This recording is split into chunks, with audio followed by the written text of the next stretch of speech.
मित्रों नमस्कार। आज जो हम चर्चा करने जा रहे हैं वह हम कांग्रेस पार्टी को बेमांगी मतलब बिना मांगी सलाह देने जा रहे हैं कि कांग्रेस आखिर पतन के गर्त में निरंतर क्यों जा रही है। अगर इस बात को समझना हो तो कांग्रेस के परंपरागत वोट को जानना होगा। तो कांग्रेस कैसे चुनाव जीत रही थी। आज जिस अल्पसंख्यक बहुसंख्यकवाद की चर्चा की जाती है और संविधान, देश और संस्थाओं को खतरा है, जिस बात का जो लोग जिक्र करते हैं, तो उन्हीं लोगों को देखने और समझने की जरूरत है कि लोकतंत्र में जब एक पार्टी लगातार चुनी जा रही थी और वह अपने मन से मनमाफिक फैसले ले रही थी, तब लोकतंत्र को खतरा कैसे नहीं था। और फिर एक दूसरी पार्टी सत्ता में पूर्ण बहुमत से आती है और वह जब फैसले लेने लगती है और अपनी विचारधारा के लोगों को सत्ता शीर्ष पर स्थापित करने लगती है, तो आखिर लोकतंत्र को कैसे खतरा हो जाता है। तो जो विचारधारा को फैलाने वाले, गढ़ने वाले, मतलब नरेटिव का खेल खेलने वाले लोग हैं, वह यह दो मुहापन बर्ताव करते हुए बड़ी आसानी से समझ में आ जाते हैं कि कैसे वो किसी पक्ष में नरेटिव बना रहे हैं और कैसे किसी का विरोध करके उसके खिलाफ माहौल बना रहे हैं। वह कोई सही विमर्श, पत्रकारिता और ज्ञान की बात नहीं कर रहे हैं, क्योंकि हमारे यहाँ जाति, धर्म, भाषा, क्षेत्र, ये सारी बातें सच्चाई हैं और इनके आधार पर वोट मिलता है। और अधिकतम जो राजनीतिक दल हैं, जिन्हें हम क्षेत्रीय दल कहते हैं, उनका गठन और सत्ता में आने का कारण यही सब चीजें हैं। और कांग्रेस भी सत्ता में कैसे आती थी, तो वह सवर्ण मतदाता समूह जो है, जिसे में खासतौर पर ब्राह्मण, दलित और मुस्लिम, अल्पसंख्यक में केवल मुस्लिम, इस वोट बैंक के सहारे वह लगातार सत्ता में आ रही थी। और जब 1990 में मंडल कमीशन आने के बाद हिंदुओं में एक अलग समूह पैदा कर दिया गया, मतलब डिवाइड एंड रूल की जो ब्रिटिश पॉलिसी थी, उसी को आगे बढ़ाते हुए दूसरे राजनीतिक विचारधारा के लोग कांग्रेस से सत्ता छीनने के लिए एक नया वर्ग तैयार कर दिया, पिछड़ा। एससी एसटी तो पहले से ही था, अब ओबीसी भी एक नए वर्ग के रूप में समाज में स्थापित कर दिया गया और इसको इस तरह से स्थापित किया गया और जातियों को इस तरह से शामिल किया गया कि एक बहुत बड़ी आबादी इधर से उधर हो जाए, और वो हो गई। और सोचिए 1990 के बाद जो हिंदू धर्म का जातियों में विभाजित करके सत्ता हासिल करने का खेल था, उसमें कुछ और क्षेत्रीय छत्रप उभर कर सामने आए और कांग्रेस को सत्ता से उन्होंने बाहर कर दिया। और भाजपा उन स्थानीय छत्रपों को तोड़ने में कोई एक दिन में कामयाब नहीं हुई है। उसके लिए उसने लगातार प्रयास किए, मेहनत किए, अपने नरेटिव गढ़े, उनके बीच गई और उन पिछड़ों के बीच से ही अपने पार्टी में नेता तैयार किया, मतलब ग्रो किया उनको। और सोचिए दलित और पिछड़ा समाज के लोग भाजपा के शीर्ष पदों पर है। तो जब नेतृत्व का और शक्ति का बराबर बंटवारा होने लगा और दूसरे समुदाय और समाज के लोगों को भी सत्ता में हक मिलने लगा, तो बीजेपी सत्ता में स्थापित हो गई। और कांग्रेस जिस आधार पर वोटिंग पैटर्न अपना बनाए हुई थी, उसके आगे नहीं बढ़ सकी और उसका जो सेक्युलरिज्म है वह पूरी तरह से छद्म था। उसके सेक्युलरिज्म को अगर आप बारीकी से देखिए तो वह अल्पसंख्यक तुष्टीकरण पर आधारित था, मतलब उसमें भी मुस्लिम तुष्टीकरण, मुसलमानों को खुश रख के एक बड़ा वोट हासिल कर लो। और इस तुष्टीकरण में मुसलमानों का बहुत नुकसान हुआ। उसको राजनीति, समाज, अर्थव्यवस्था, शिक्षा जैसी मूलभूत ज़रूरतों के लिए जो एक सामान्य ढांचा है समाज का, उसी से काट दिया गया। मतलब बहिष्कृत हो गया मुसलमान खुद। उसको मदरसे, कुरान और इस्लामिक शिक्षा तक ही समेट दिया गया कि वो खास तरह का पहनावा, खान-पान और शिक्षा तक ही सिमटा रहे। जब किसी समाज को आप ऐसा बना देते हैं, तो वह धीरे-धीरे समाज की मुख्य धारा से, देश की मुख्य धारा से कटने लग जाता है और एक खास तरह की विचारधारा ही उसे पसंद आने लगती है, क्योंकि वह लगातार उसी तरह के समाज में लोगों के बीच रह रहा है और शिक्षित हो रहा है। तो कांग्रेस और रीजनल पार्टियों ने हमारे मुसलमानों के साथ यही ज्यादती की। उन्हें मुख्य धारा से जुड़ने ही नहीं दिया। और सोचिए, जो मुसलमान शिक्षित हुए, स्कूल कॉलेज में गए, स्कॉलर बने, वो अपने समाज को शिक्षित करने के बजाय वह उसका नेता बनने की कोशिश करने लगे। दलित समाज के साथ भी यही समस्या है कि एक बड़ा वर्ग जो शिक्षित हुआ, सरकारी सेवा में गया, व्यवसाय खड़ा किया, वह अपने समाज को कुछ भी वापस देने के बजाय वह सिर्फ उसका वोट लेने में लगा रहा और लगा भी है। और यह राजनीतिक महत्वाकांक्षा कुछ लोगों तक सिमट कर रह जाती है। और यही वोट की पॉलिटिक्स तमाम जातियों को, धार्मिक समूहों को, क्षेत्रीय आधार पर, भाषा के आधार पर, ये जो छोटे छोटे ग्रुप होते हैं, पैकेट होते हैं, ये प्रेशर ग्रुप बनाने के तो काम में आते हैं, पर ये अपना विकास नहीं कर पाते हैं, क्योंकि उनके अंदर कहीं ना कहीं कुछ नकारात्मक बातें भर दी जाती हैं, जो अपने जात के नेता को सिर्फ वोट देने के काम आती हैं। और नेताजी कभी सत्ता में किसी तरह का बंटवारा नहीं होने देते हैं। वह अपने बच्चों और परिवार में ही सब कुछ घूम फिर के रखते हैं।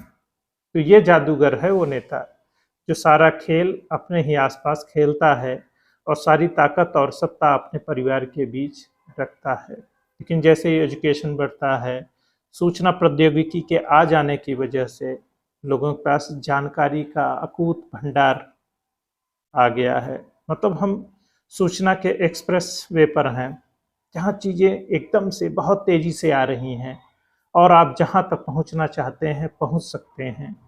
और सूचनाओं को हासिल करने की असीमित साधन हमारे पास उपलब्ध हो गया। यह इंटरनेट की देन है, सोशल नेटवर्क की देन है कि हमारी जात क्या, हमारा नेता जो कह रहा है उसको हम क्रॉस चेक कर सकते हैं। हमको लाइब्रेरी में किताबों में सर नहीं खपाना है। अगर खपा सकते हैं तो उससे अच्छी बात नहीं है। लेकिन यह इंटरनेट पर जो गूगल की दुनिया है, इंटरनेट का संसार है, साइबर वर्ल्ड है जिसे हम कहते हैं, वहाँ पर एक क्लिक पर बहुत सारी चीज़ें आसानी से उपलब्ध हो जाती हैं। अब सोचिए, नक्सलवाद, आतंकवाद और भाषा से जुड़ी जो समस्याएं हैं और विमर्श हुआ करते थे, अब लोग उसको बहुत आसानी से काट देते हैं और नेताओं के पीछे भीड़ बनकर चलने के लिए उतनी आसानी से नहीं तैयार हैं। अब कुछ ही जाति और धार्मिक समूह ऐसे हैं जो नेता पर आंख बंद करके विश्वास करते हैं, अन्यथा वो चीज़ें टूट गई हैं। तो कांग्रेस के जो पतन का मूल कारण है वह यही है कि उसका मतदाता समूह जो था, दलित और अल्पसंख्यक जिसमें मुसलमान, उसके पास भी एजुकेशन पहुंचा, उसकी भी राजनीतिक महत्वाकांक्षाएं जगी और उसके जाति समूह के लोग भी राजनीतिक दलों को बनाए और नेता बन गए। तो फिर कांग्रेस की जरूरत कहाँ रह गई? और कांग्रेस उसी विचारधारा, उन्हीं चीज़ों पर आज भी टिकी हुई है। अब सोचिए, कांग्रेस 50 सीट भी जीत सकने में सक्षम नहीं दिखाई दे रही है। जीत जाए तो चमत्कार होगा। वहीं बीजेपी अगर 400 का टारगेट लेके चल रही है और उनके सहयोगी दलों के साथ वह अगर 400 सीट हासिल कर लेती है, तो यह आश्चर्य की बात नहीं होगी। और भाजपा के विरुद्ध जो पार्टी लड़ रही, जिसे इंडिया कह रहे हैं, उसमें कांग्रेस जो मेन एलाइज है, अगर वह 50 सीट पार कर जाए तो आश्चर्य की बात है। तो सोचिए कांग्रेस कहाँ से कहाँ पहुँच गई है। तो इसके पीछे मूल कारण क्या है? तो विचारधारा के स्तर पर कांग्रेस स्वयं का पतन कैसे कर रही है? अभी देखिए, जो कांग्रेस का शीर्ष नेतृत्व है, जिसके चारों तरफ कांग्रेस लीडरशिप जो है, जिसके चारों तरफ सब कुछ घूम रहा है, वह है राहुल गांधी। तो उनके चारों तरफ कौन से लोग हैं? तो कांग्रेस की सबसे बड़ी गलती यह है कि वह कम्युनिस्ट बनना चाह रही है, जबकि कांग्रेस चाहे बंगाल रहा हो, केरल रहा हो या देश का कोई भी हिस्सा रहा हो, कम्युनिस्टों से सदा संघर्ष करती रही है। भारत की सभ्यता, संस्कृति और चिंतन की परंपरा को थोड़ा सा मॉडिफाई करके, वेस्टर्नाइज करके नेहरूवन मॉडल और वो सब अपनाया जाता रहा, लेकिन वह कम्युनिस्ट कभी नहीं बनी। तो बीच का रास्ता निकालकर अपने जाति धार्मिक समीकरण को साध कर चुनाव जीतती रही थी। और राहुल गांधी जी के जो चारों तरफ जो मंडली है वह कम्युनिस्टों की मंडली है। उनके चारों तरफ जो लोग हैं, सलाहकार हैं, जो फोटो वीडियो में दिखते हैं, उनको जरा गौर से देखिए तो वह आमतौर पर कम्युनिस्ट बैकग्राउंड के लोग हैं और वो एनजीओ एक्सपर्ट लोग हैं जो दुनिया के एनजीओ बिजनेस को संचालित करते हैं। मतलब प्रोटेस्ट करने के एक्सपर्ट रहे हैं, जो हर बात में प्रोटेस्ट करते हैं।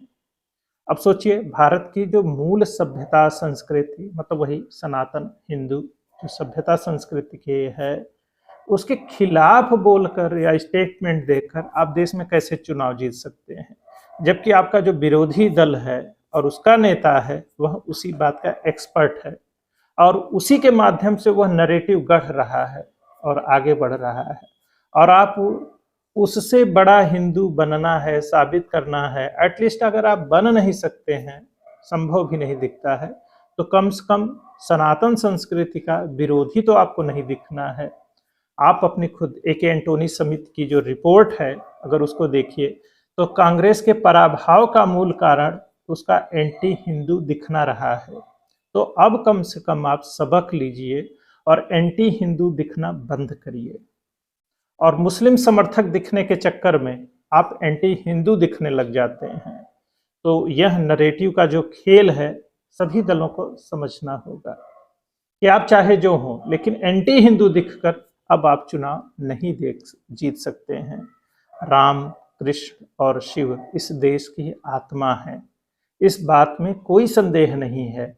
और जब आप इनके विरुद्ध कुछ बोलेंगे या कोई ऐसी हरकत करेंगे जब यहाँ के मानस की आत्मा और मस्तिष्क पर प्रहार होता दिखाई देगा, तो सोचिए आपकी क्या स्थिति होगी। तो इस बात को समझिए कि मानस में क्या है। जो आम जन हैं वो राम, कृष्ण और शिव को कैसे जीते और स्वीकार करते हैं। राम मनोहर लोहिया का एक फेमस कोट तो आप जानते ही होंगे ना, पूरब, पश्चिम, उत्तर, दक्षिण, भारत के किसी कोने के किसी बड़े मंदिर मठ पर आप खड़े हो जाइए, 1 घंटे के अंदर आपके सामने से संपूर्ण भारत गुजर जाएगा। इस बात का मतलब समझ रहे हैं? आप भारत के किसी कोने में जो आपके पौराणिक तीर्थ स्थल है वहाँ पर खड़े होइए, आपके सामने ही भारत के हर कोने का आदमी न गुजर जाए तो कहिए। आप काशी चले आइए, आप प्रयाग चले आइए, आप अयोध्या चले आइए, आपको सारे देश वहीं नजर आ जाएगा। सारी सभ्यताएं, संस्कृति, भाषा भाषी लोग वहीं नजर आ जाएंगे। तो जो चीज़ भारत को जोड़ती है, भारत को गढ़ती है, भारत को बनाती है, उसका विरोध करके भला आप कैसे चुनाव जीत सकते हैं? और जब जनता में थोड़ी सी जागृति आ जाए, आत्मगौरव का बोध आ जाए, तब तो यह संभव ही नहीं है। और आप उसके विरुद्ध दिखाई देने लगें और आपके कुछ ऐसे स्टेटमेंट आ जाएं कि आपका विरोधी उसी चीज़ को पकड़ ले। आपकी नीयत कुछ भी रही हो, आप चाहे जिस भाव से बोले हों, राजनीति में बोलने न बोलने, कहने न कहने, सबका अर्थ होता है। और चुनाव के समय आपकी हर एक हरकत पर नज़र रखी जाती है। अब तो कैमरों की इतनी आंखें किसी भी नेता, अभिनेता और व्यक्ति पर लगी होती हैं कि कुछ भी कहकर बच निकलना नामुमकिन है। ऐसे में खुद के राजनीतिक अस्तित्व को बचाए रखना है तो भारतीय सभ्यता, संस्कृति और भारत जानो प्रोजेक्ट में आप लोगों को शामिल हो जाना चाहिए। या जो भी लोग हैं, अगर भारतीय सभ्यता, संस्कृति, सनातन के भावों को, दर्शन को नहीं समझते हैं तो उनको कुछ दिन के लिए भारत दर्शन पर निकल जाना चाहिए और गुमनाम हो जाना चाहिए 1-2 साल के लिए। और भारतीय सभ्यता, संस्कृति को अच्छे से जानना चाहिए, समझना चाहिए। और हिंदी बेल्ट, काऊ बेल्ट, मजदूरों का जो बेल्ट है, मतलब काशी और प्रयागराज या अयोध्या में कुछ दिन गुमनाम होकर बिताना चाहिए। तब आप भारतीय सभ्यता संस्कृति को बड़ी आसानी से समझ जाएंगे। इन्हीं शुभकामनाओं के साथ इस लंबे विमर्श को यहीं पर विराम देते हैं। जय हिंद, जय भारत, वंदे मातरम। अगर आपको हमारा यह विमर्श करने का तरीका कुछ ठीक लगा हो तो इसे भी लाइक शेयर करें और मेरे भी चैनल को सब्सक्राइब करें और बेल आइकन भी प्रेस कर दीजिए। यह शिष्टाचार में कहना चाहिए, इसलिए भी मैं कह रहा हूँ। Thank you. सुनने के लिए बहुत बहुत धन्यवाद।